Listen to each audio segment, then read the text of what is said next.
Welcome to పురా local. ముందుగా headlines చూద్దాం.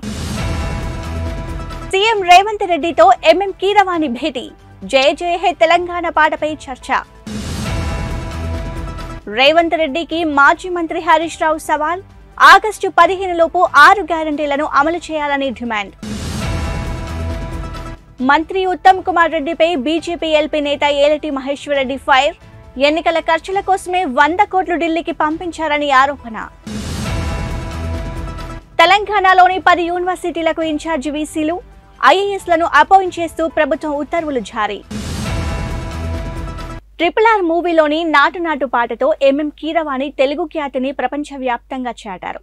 ఈ పాటకు ఆస్కార్ అవార్డు సైతం దక్కింది. కాగా సీఎం రేవంత్ రెడ్డితో మ్యూజిక్ డైరెక్టర్ ఎంఎం కీరవాణి భేటీ అయ్యారు.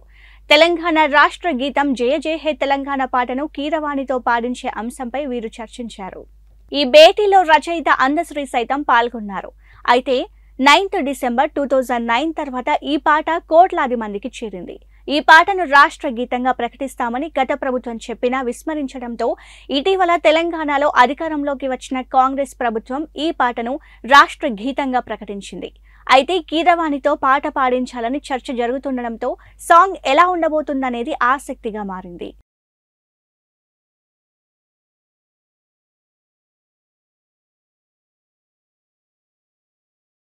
అకాల వర్షాలతో తీవ్ర ఆందోళనలో ఉన్న రైతులకు తెలంగాణ డిప్యూటీ సీఎం బట్టి విక్రమార్క గుడ్ న్యూస్ చెప్పారు.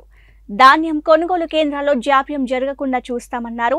ధాన్యం సేకరించిన వెంటనే రైతుల ఖాతాల్లో డబ్బు జమ చేస్తామన్నారు. తడిచిన ధాన్యం కూడా కొంటామన్నారు.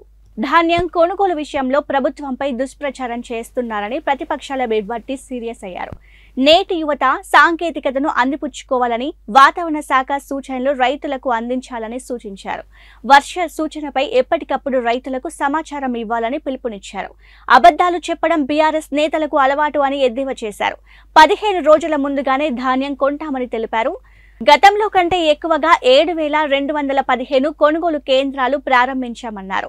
గత ప్రభుత్వం కంటే ఎక్కువగా తాము ధాన్యం కొనుగోలు చేశామన్నారు. మీరు గతంలో తడిసిన ఓట్లు కొనలే, మొక్కెత్తిన ఓట్లు కొనలే. అటువంటి పరిస్థితి ఇప్పుడు లేకుండా మేము బై ఛాన్స్ ఇన్ని చర్యలు తీసుకున్నప్పుడు కూడా అకాల వర్షం సడన్ గా ఏదైనా వచ్చి అక్కడ ఉన్న రైతులు అప్పటికప్పుడు ఏమైనా చేసుకోలేకపోతే తడిస్తే కూడా తడిసిన ధాన్యాన్ని కూడా ఎంఎస్పీతో కొంటామని చెప్పాం.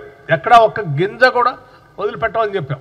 అది ఏ స్థాయి వరకు అంటే చివరికి మొక్కెత్తినటువంటి గింజలను కూడా, మొలకలు వచ్చినటువంటి ధాన్యాన్ని కూడా ఒక్క గింజను కూడా వదిలిపెట్టకుండా అదే ఎంఎస్పీతో, రేటు తగ్గించి కాదు, అదే ఎంఎస్పీతో ఈ ప్రభుత్వం కొంటదని చాలా స్పష్టంగా చెప్పాం. కొంటుంది కూడా. ఏ రైతు ఆందోళన చెందొద్దని మేము చాలా స్పష్టంగా రైతులకు చెప్తా ఉంటే మీరు ఆ పక్కన తడుస్తా ఉన్నాయి, రైతులు అన్యాయం అయిపోతా ఉన్నారు అని వాళ్ళని భయపెట్టి భయభ్రాంతులు గురి చేసి ఒక రకమైనటువంటి ఒక ఉద్రిక్త వాతావరణం, రైతుల మనస్సుల్ని ఆందోళన చెందేటట్టుగా చేసే పరిస్థితి మంచిది కాదు. దయచేసి మీరు మీ ఆనందం కోసం రైతులను ఇబ్బంది పెట్టకండి. మేము చాలా స్పష్టంగా ఉన్నాం. ఎన్ని లక్షల మెట్రిక్ టన్నులు పండినా చివరి గింజ వరకు ఈ రాష్ట్ర ప్రభుత్వం కొంటది.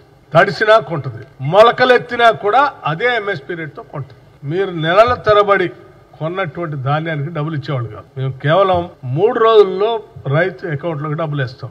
నెలల తరబడి రైతులకు డబ్బులు ఇచ్చేవాళ్ళు కాదు. మేము 3 రోజులు రైతులు ఆ ట్రక్ షీట్ పట్టుకొని మిల్లర్ల చుట్టూ తిరుగుతూ కాటా వేసిన ధాన్యాన్ని మా 10 కేజీలు తీశారు, లేకపోతే అది తీశారు, ఇది తీశారు అని చెప్తూ వాళ్ళు డబ్బులు ఇవ్వకుండా మిల్లర్లు బయటికి పంపిస్తూ, లేకపోతే సివిల్ సప్లైస్ వాళ్ళు డబ్బులు ఇవ్వక రకరకాల ఇబ్బందులు పడేవాళ్ళు. ఇవాళ ఏ ఇబ్బంది లేదు. 3 రోజుల్లో 3 డేస్లో డబ్బులు ఇస్తాం.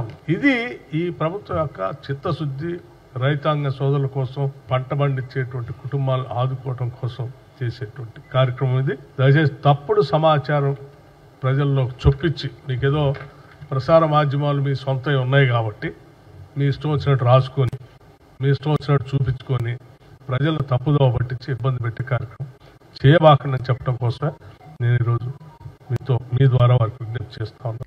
2023 అసెంబ్లీ ఎన్నికల్లో విజయం సాధించిన కాంగ్రెస్ పార్టీ అధికారంలోకి వచ్చాక నిరుద్యోగులను పట్టించుకోవడం లేదని బీజేవైఎం నాయకులు నిరసనకు దిగారు. ఎన్నికల సమయంలో నిరుద్యోగులకు ఇచ్చిన హామీల సాధన కొరకు బీజేవైఎం నాయకులు చెల్ గన్ పార్క్ కు పిలుపునిచ్చారు. ఈ క్రమంలో నిరుద్యోగ సమస్యలపై కాంగ్రెస్ ఇచ్చిన హామీ మేరకు వెంటనే జాబ్ క్యాలెండర్ విడుదల చేయాలని గన్ పార్క్ వద్ద బీజేవైఎం నాయకులు నిరసన వ్యక్తం చేశారు. CM Revanth Reddy down down అంటూ నినాదాలు చేశారు.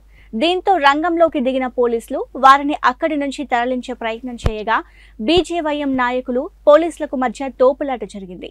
ఒక్కసారిగా అక్కడ వాతావరణం ఉద్రిక్తంగా మారిపోయింది. పోలీసులు నిరసనకారులను తమ వాహనాల్లోకి ఎక్కించుకొని స్టేషన్కు తరలించారు.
రాష్ట్రంలోని కాంగ్రెస్ ప్రభుత్వంపై మాజీ మంత్రి కేటీఆర్ తీవ్ర విమర్శలు చేశారు.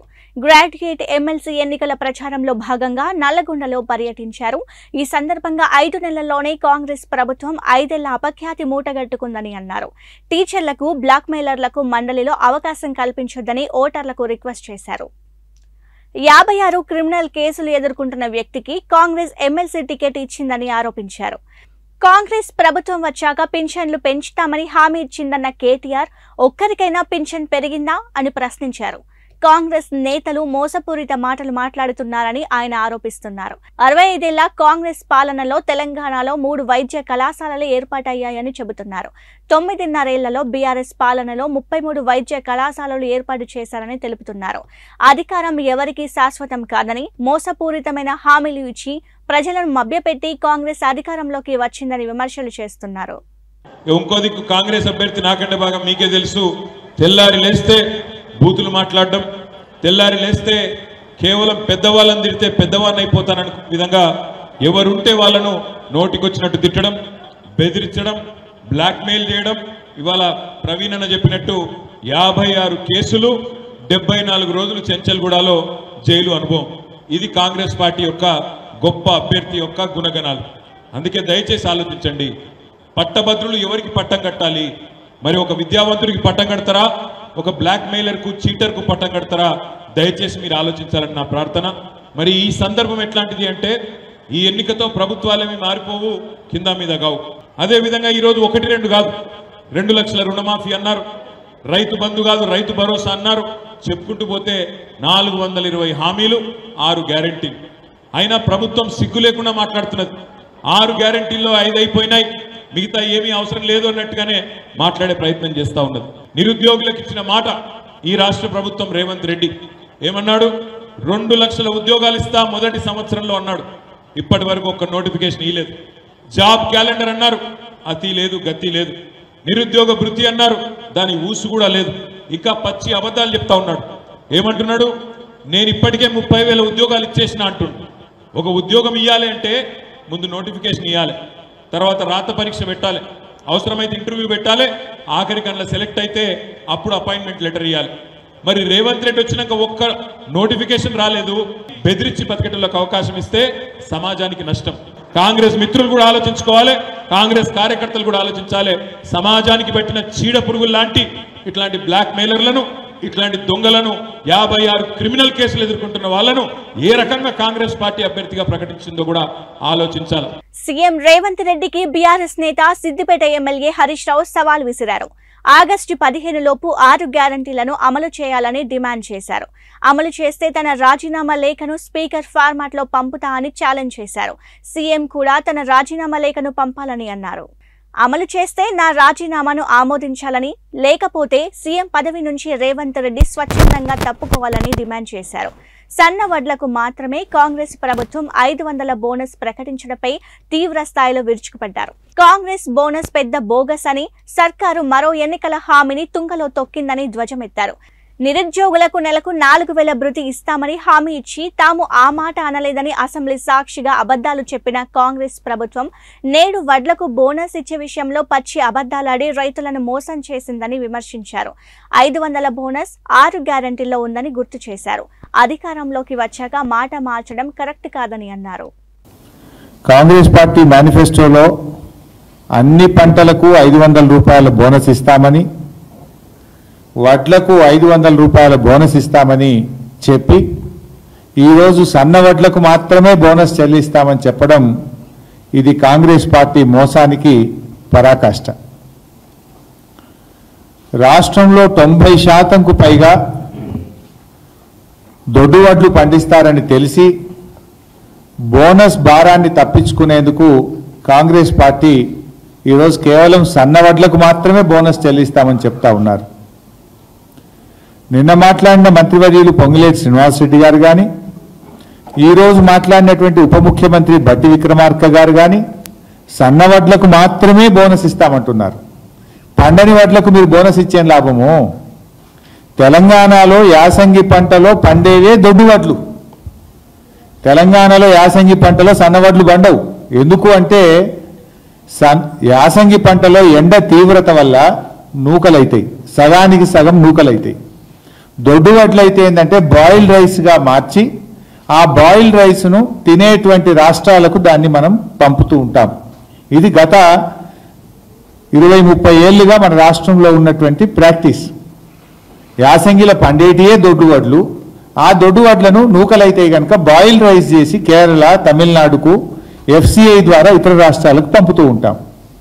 ఇలా కాంగ్రెస్ పార్టీ నోటితో నవ్వి నొసటితో వెక్కిరించినట్టుగా ఉంది. పండని వడ్లకు మీరు బోనస్ ఇస్తామనుడు ఏంది? తెలంగాణలో యాసంగిల సన్న వడ్లు పండేటియే దొడ్డు వడ్లు. మీరు దొడ్డు వడ్లకు బోనస్ ఇయ్యము, సన్నాలకే బోనస్ ఇస్తామంటే ఇది ఎగవెట్టుడు కాక దీన్ని ఏమంటారు? నోటితో నవ్వి నొసటితో వెక్కిరించడం కాదా? ఒక రకంగా మేము వడ్లకు బోనస్ ఇయ్యమని మీరు ఎగవెట్టుడే కదా. ఇది మోసం కాదా? ఇది దగా కాదా? రైతుల నోట్లో మట్టి కొట్టడం కాదా? ఇప్పుడు వానకాలం పండే వడ్లలో ఒక 20% మాత్రం సన్నాలు పండుతాయి. యాసంగిలో దాదాపు 99% దొడ్డే పడతాయి. అంటే పండని వడ్లకు బోనస్ ఇస్తామంటడం అంటే పండే వడ్లకు ఎగబెట్టుడే కదా. పండేదే దొడ్డు వడ్లే. మంత్రి ఉత్తమ్ కుమార్ రెడ్డిపై బీజేపీ ఎల్పీ నేత ఏలేటి మహేశ్వర్ రెడ్డి సంచలన ఆరోపణలు చేశారు. రాష్ట్రంలో కొత్తగా యూ ట్యాక్స్ వసూలు చేస్తున్నారని ఆరోపించారు.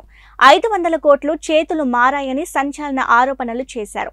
అందులో 100 కోట్లు మంత్రి ఉత్తమ్ ఢిల్లీకి పంపారని అన్నారు. ఎన్నికల ఖర్చుల కోసమే 100 కోట్లు ఢిల్లీకి పంపించారని వెల్లడించారు. తాను సీఎం రేస్లో ఉన్నానని చెప్పడానికే మంత్రి ఉత్తమ్ డబ్బులు పంపించారని అన్నారు. సీఎం రేస్లో ఎక్కడ వెనుకబడిపోతానేమో అనే భయంతో ఇలా చేశారని అన్నారు. తోటి మిత్రులు ఇచ్చి ముందుకు వెళ్తుండడంతో భయపడి ఉత్తమ్ ఇలా చేస్తున్నారన్నది నిజం కాదా అని ప్రశ్నించారు. దీనికి మంత్రి బాధ్యత వహిస్తారా, అధికారులు బాధ్యత వహిస్తారా అని అడిగారు. సివిల్ సప్లై కమిషన్ చౌహాన్కి వ్యవసాయం గురించి తెలియదనుకుంటా అని విమర్శించారు. రైతులకు డబ్బులు ఇవ్వకుండా జాప్యం చేస్తున్న రైస్ మిల్లర్లకు సంబంధించిన డేటా ఉందా, డిఫాల్టర్ల వివరాలు ఉన్నాయా లేవా అని అడిగారు. ఈరోజు ఇది అంశం మీద కొత్తగా యూ ట్యాక్స్ పేరు మీద ఈ ధాన్యం అధికంగా జోకినటువంటి రైస్ మిల్లర్లు యూ ట్యాక్స్ పేరు మీద మరి మంత్రి గారికి ఎంత ఇస్తా ఉన్నారు, అధికారులకు ఎంత ఇస్తున్నారు చెప్పాల్సిన అవసరం ఉన్నది. నాకున్న సమాచారం ప్రకారం 500 కోట్ల రూపాయలు మొన్న చేతులు మారితే ఉత్తమ్ కుమార్ రెడ్డి గారు దాంట్లో నుంచి 100 కోట్ల రూపాయలు పార్టీ ఫండ్గా మొన్న ఎలక్షన్లో ఢిల్లీకి పంపిన మాట వాస్తవం కాదా? మీ కేసీ వేణుగోపాల్కి నువ్వు 100 కోట్లు ఇచ్చి నీ మిత్ర సహచర మంత్రులు ఇస్తున్నారు, నేను ఇవ్వకుంటే మళ్ళీ వెనకబడిపోతా, రేపు అవకాశం వస్తే నేను రేసులోకి వెళ్ళి తప్పుకోవాల్సి వస్తుంది, నేను కూడా రేసులో ఉన్నానని చెప్పుకోవడానికి కోసం నువ్వు 100 కోట్ల రూపాయలు ఢిల్లీకి పంపిన మాట వాస్తవం కాదా? మరి మొన్న వసూలు చేసిన 500 కోట్లకెళ్ళి నువ్వు ఇచ్చిన మాట కూడా వాస్తవం కాదని అడుగుతున్నా. ఉత్తమ్ కుమార్ రెడ్డి గారు విచ్చలవిడిగా మీ డిపార్ట్మెంట్లో ఇన్ని 100 కోట్ల రూపాయల వసూలు జరుగుతూ ఉంటే మరి దానికి ఉత్తమ్ కుమార్ రెడ్డి గారు బాధ్యత తీసుకుంటారా?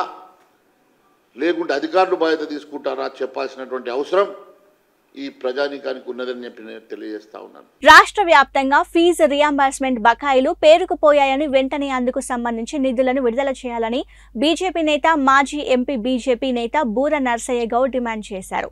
ప్రభుత్వం విద్యార్థి ఫీజులకు సంబంధించి 7,500 బకాయిలు చెల్లించాల్సి ఉందన్నారు. రాష్ట్ర వ్యాప్తంగా నిధుల నిలిపివేతలో విద్యార్థులు ఇబ్బందులు పడుతున్నారని చెప్పారు. ఈ విషయంలో కళాశాల యాజమాన్యాన్ని ప్రశ్నిస్తే గత ప్రభుత్వాన్ని అడగాలంటూ సమాధానం చెప్పడం కరెక్ట్ కాదన్నారు. బీఆర్ఎస్ ప్రభుత్వ హయాంలో వివిధ కళాశాలలు పాఠశాలలకు పనులు సంబంధించి కాంట్రాక్టర్లకు కాంగ్రెస్ ప్రభుత్వం 4,000 కోట్లు బకాయిలు విడుదల చేసిందని తెలిపారు. ఆ బకాయిల విడుదలపై ఉన్న శ్రద్ధ ఫీజు రియంబర్స్మెంట్ మీద ఎందుకు లేదని ప్రశ్నించారు. అదేవిధంగా 2,000 కోట్లకు టోకెన్లను ఇచ్చిన సర్కార్ డబ్బులు మాత్రం ఇంకా చెల్లించలేదని ఆరోపించారు. క్యాలెండర్ ఇయర్ అయిపోయింది, న్యూ ఎడ్యుకేషనల్ ఇయర్ స్టార్ట్ అవుతుంది. సమ్మర్ హాలిడేస్ వచ్చినాయి. చాలామంది విద్యార్థులు ప్రైవేట్ కాలేజీల్లో చదువుకున్నారు, వాళ్ళ కోర్సెస్ అయిపోయినాయి, ఎగ్జామ్ కూడా రాశారు, సర్టిఫికేట్ అడిగితే ఇవ్వట్లేదు. ఇతర డిగ్రీ కాలేజ్ పోవాలన్నా, పీజీ చేయాలన్నా, వేరే యూనివర్సిటీ పోవాలన్నా కూడా ఎవరికి సర్టిఫికేట్ ఇవ్వట్లేరు ప్రైవేట్ యజమానులు. కారణం ఈరోజు ఎంతో గొప్పలు చెప్పినటువంటి కాంగ్రెస్ ప్రభుత్వం మొత్తం 7,500 కోట్ల రూపాయలు డ్యూ ఉంది. 7,500 కోట్ల రూపాయలు డ్యూ ఉంది. కానీ కాంట్రాక్ట్ బిల్లు జడ్జిచ్చేటప్పుడు మాత్రం 4,000 కోట్లలో ప్రధానంగా అధికార పార్టీకి చెందినటువంటి అధికార పార్టీకి సంబంధించిన కాంట్రాక్టులకే 70-80% పోయింది. అందుకొరకు వీరు విద్యార్థుల ఆగ్రహానికి గురి కావద్దు, వాళ్ళ యొక్క గోస మీరు తీయొద్దు. ఈరోజు మన తెలంగాణలో 900 డిగ్రీ కాలేజీలు ఉన్నాయి, 1,350 జూనియర్ కాలేజీలు ఉన్నాయి. 15 లక్షల మంది ఈ యొక్క కాలేజీల్లో ప్రైవేట్ కాలేజీల్లో విద్యార్థులు చదువుతున్నారు. దాదాపు 1,00,000 మంది స్టాఫ్, 1,00,000 మంది స్టాఫ్ వాళ్ళ జీత బాధ్యాలు ఈ యొక్క ఫీ రియంబర్స్మెంట్ మీద ఆధారపడి ఉంది. రేవంత్ రెడ్డి సర్కార్పై బీజేపీ నేత ఈటల రాజేందర్ సంచలన ఆరోపణలు చేశారు. వరంగల్ హరిత హోటల్ వేదికగా రాష్ట్ర సర్కార్పై సంచలన ఆరోపణలు చేశారు. హైదరాబాద్ లో బిల్డింగ్ కట్టుకోవాలి అంటే స్క్వేర్ ఫీట్ కి 75,000 రూపాయల లంచం కట్టాలని డిసైడ్ చేశారని ఆరోపించారు. అతి తక్కువ కాలంలో అతి ఎక్కువ ఇల్లీగల్ డబ్బులను రేవంత్ రెడ్డి వసూలు చేశారన్నారు. కాలేజీ యాజమాన్యాలను బెదిరిస్తున్నారని, ప్రజలు భిక్ష పెడితే పదవి వచ్చిందని గుర్తు చేసుకోవాలన్నారు. ఈ విషయం మర్చిపోతే కాలగర్భంలో కలిసిపోతారన్నారు. పెద్దని అని మోదీని పొగిడి మళ్లీ అదే నోటితో హంతకుడు అని సీఎం రేవంత్ మాట్లాడుతున్నారని, అది నోరా లేక తాటి మట్టనా అని సీరియస్ అయ్యారు. కొద్ది కాలానికే కాంగ్రెస్ సర్కారును ప్రజలు చీకొడుతున్నారన్నారు. మోటార్లు కాలిపోతున్నాయని, పంటలు ఎండిపోతున్నాయని మండిపడ్డారు. ఆర్ఆర్ ట్యాక్స్ గురించి ప్రధాని మోదీ మాట్లాడారంటే పరిస్థితిని అర్థం చేసుకోవచ్చన్నారు. మేడ్చల్ మల్కాజ్గిరి జిల్లా కుత్బుల్లాపూర్ పరిధి సుచిత్రలోని ఓ భూమి వివాదం విషయంలో మాజీ మంత్రి మల్లారెడ్డి, ఎమ్మెల్యే అడ్లూరి లక్ష్మణ్ కు మధ్య మాటల యుద్ధం జరుగుతోంది. ఆ భూమి నాదంటే నాదంటూ ఒకరికొకరు ఎవరూ తగ్గడం లేదు. ఈ క్రమంలో ఎమ్మెల్యే లక్ష్మణ్ కు మల్లారెడ్డి సవాల్ విసిరారు. సుచిత్రలోని తమ భూమి పత్రాలు ఫేక్ అని నిరూపిస్తే ఎమ్మెల్యే పదవికి రాజీనామా చేసేందుకు తాను సిద్ధమంటూ మల్లారెడ్డి ఛాలెంజ్ చేశారు. మరి ఆ భూపత్రాలు సరైనవి అయితే రాజీనామా చేసేందుకు సిద్ధమా అని లక్ష్మణ్ కు సవాల్ విసిరారు. ఈ క్రమంలోనే వీరు పార్లమెంటు ఎన్నికలు ముగిసి ఫలితాల కోసం ఎదురు చూస్తున్న సమయంలో రాజకీయ వేడిని పెంచుతున్నారు. తాజాగా భూ వివాదంపై స్పందిస్తూ మల్లారెడ్డి భావోద్వేగానికి లోనయ్యారు. ధర్మపురి ఎమ్మెల్యే అడ్లూరి లక్ష్మణ్ తనకు తీవ్ర ఇబ్బందులకు గురి చేస్తున్నారని ఆవేదన వ్యక్తం చేశారు. తప్పుడు పత్రాలతో ఫోర్జరీ చేసిన డాక్యుమెంట్లను చూపుతూ తన భూమిని కబ్జా చేసేందుకు ట్రై చేస్తున్నారని అన్నారు.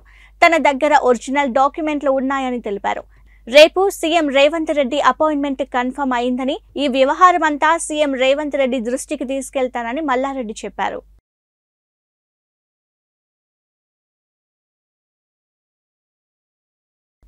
ఢిల్లీ లిక్కర్ స్కామ్ కేసులో కవితపై ఈడీ దాఖలు చేసిన సప్లిమెంటరీ ఛార్జిషీట్ను పరిగణలోకి తీసుకోవడంపై ట్రయల్ కోర్టులో వాదనలు పూర్తయ్యాయి. కవిత సహా దామోదర్, ప్రిన్స్ కుమార్, అరవింద్ సింగ్, చరణ్ ప్రీత్లపై ఇటీవల ఈడీ సప్లిమెంటరీ ఛార్జిషీట్ దాఖలు చేసింది. నిందితుడికి సంబంధించిన అన్ని వ్యవహారాలను ఛార్జిషీట్లో ఉన్నాయని ఈడీ పేర్కొంది. అయితే ఈ సప్లిమెంటరీ ఛార్జిషీట్లను పరిగణలోకి తీసుకునే అంశంపై మంగళవారం రౌస్ ఎవెన్యూ కోర్టులో వాదనలు పూర్తి కాగా ఆర్డర్ను ట్రయల్ కోర్టు న్యాయమూర్తి కావేరి బవేజా రిజర్వ్ చేశారు. ఈ నెల 29న ఉత్తర్వులు ఇస్తామని సిబిఐ ప్రత్యేక కోర్టు జడ్జి చెప్పారు. అలాగే కేజ్రీవాల్ పై దాఖలు చేసిన సప్లిమెంటరీ ఛార్జిషీట్పై ఈ నెల 28న వాదనలు మొదలు కానున్నాయి.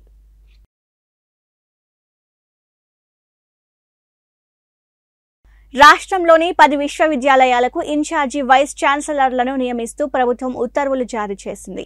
ప్రస్తుతం ఉన్న వీసీల పదవీకాలం పూర్తి కావడంతో ఇన్ఛార్జీలుగా ఐఏఎస్ అధికారులను అపాయింట్ చేసింది. కొత్త వీసీలు నియమితులయ్యేంత వరకు వీరే బాధ్యతల్లో కొనసాగనున్నారు. ఇప్పటికే కొత్త వీసీల కోసం అన్ని వర్సిటీల్లో సెర్చ్ కమిటీలు ఏర్పాటయ్యాయి. జాబితాలను పరిశీలించిన తర్వాత ప్రభుత్వం స్పష్టమైన నిర్ణయం తీసుకోనున్నది. ఉస్మానియా వర్సిటీకి దానకిషోర్, జేఎన్టీయూకి బుర్రా వెంకటేశం, కాకతీయ యూనివర్సిటీకి వాకాటి కరుణ, అంబేద్కర్ ఓపెన్ యూనివర్సిటీకి రిజ్వీ, తెలంగాణ వర్సిటీకి సందీప్ కుమార్ సుల్తానియా, పొట్టి శ్రీరాములు తెలుగు వర్సిటీకి శైలజ రామయ్యర్, మహాత్మాగాంధీ వర్సిటీకి నవీన్ మిట్టల్, శాతవాహన వర్సిటీకి Surendra Mohan, Jawaharlal Nehru architecture and fine arts university Jayesh Ranjan, Palamuru యూనివర్సిటీకి నదీం అహ్మద్లను ఇన్ఛార్జ్ వైస్ ఛాన్సలర్లుగా నియమించింది. స్ట్రాంగ్ రూమ్ భద్రతపై ప్రజాశాంతి పార్టీ అధ్యక్షులు కేఏ పాల్ మరోసారి సందేహాలు లేవనెత్తారు. ఈవీఎం స్టోర్ చేసిన స్ట్రాంగ్ రూమ్ భద్రతపై తమకు అనుమానాలు ఉన్నాయన్నారు. స్ట్రాంగ్ రూమ్ కు సంబంధించి లైవ్ లింక్ ఇవ్వాలని కోరారు. సీసీటీవీ ఫుటేజ్ ఇవ్వాలని ఆర్ఓని అడిగామని తెలిపారు. గతంలో లైవ్ లింక్ ఇచ్చారనే నియమాన్ని కేఏ పాల్ గుర్తు చేశారు. ఇప్పుడు ఎందుకు ఇవ్వడం లేదని ప్రశ్నించారు. ఎన్నికల్లో ప్రధాన రాజకీయ పార్టీలు భారీగా డబ్బులు పంచాయని, మద్యం సరఫరా చేశాయని కేఏ పాల్ ఆరోపించారు. ఓటర్లకు తాను రూపాయి పంచలేదని స్పష్టం చేశారు. విజయంపై తమకు నమ్మకం ఉందని ధీమా వ్యక్తం చేశారు. ఓట్ల లెక్కింపు రోజున అవాంఛనీయ సంఘటనలు జరగకుండా చూడాలని కేఏ పాల్ కోరారు.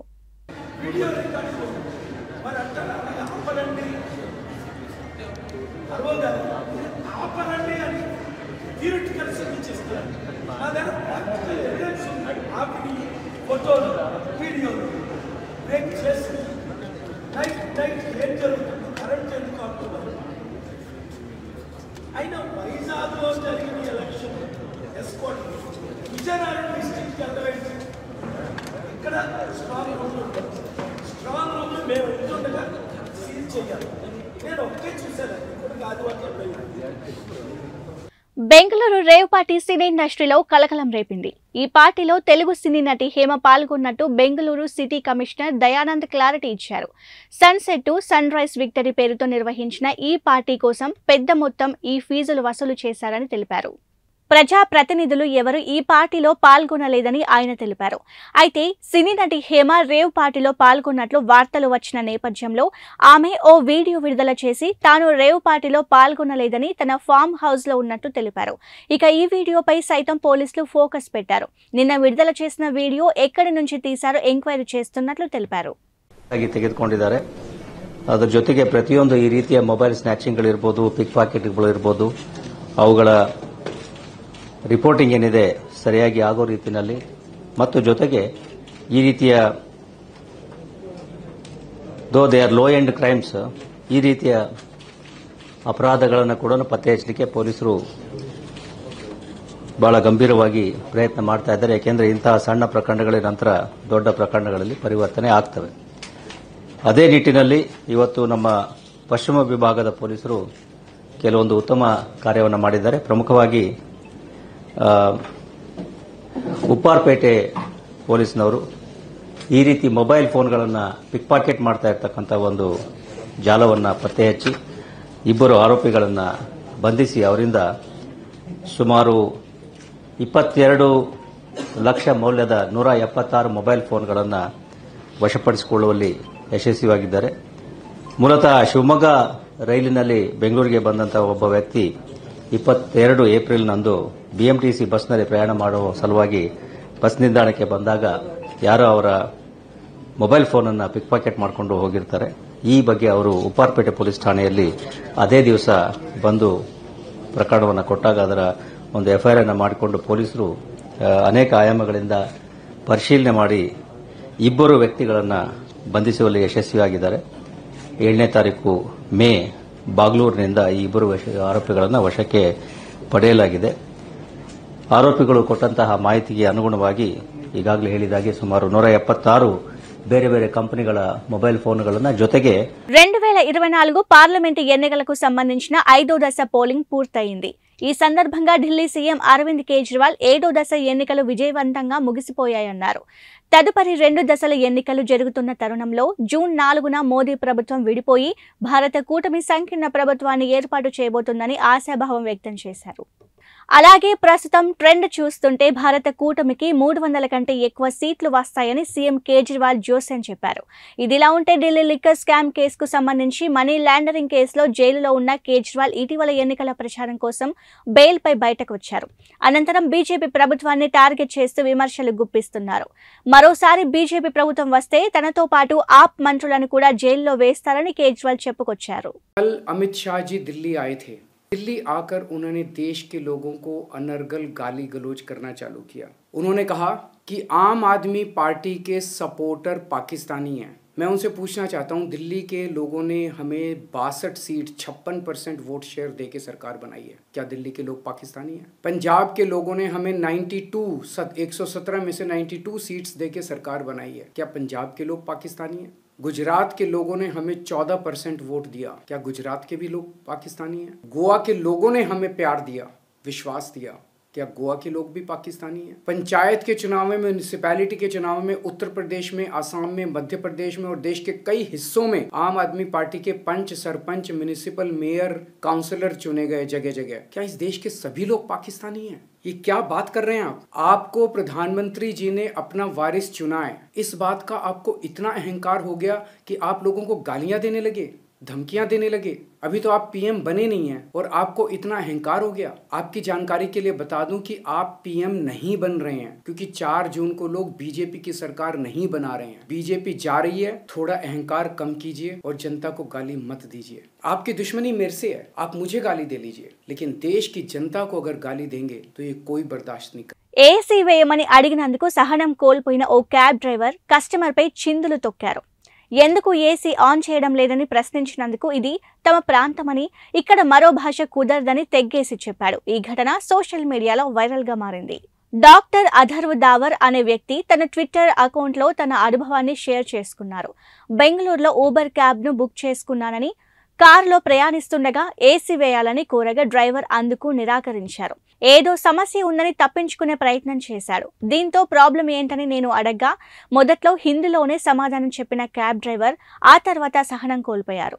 దాంతో ఎందుకు కోపడుతున్నారని హిందీలో అడగ్గా no Hindi, no English, only Kannada, ఇది కర్ణాటక, ఇక్కడ కన్నడలో మాట్లాడితే మాట్లాడు, లేదంటే వెళ్ళిపో అంటూ ఆగ్రహంతో బదులిచ్చారు.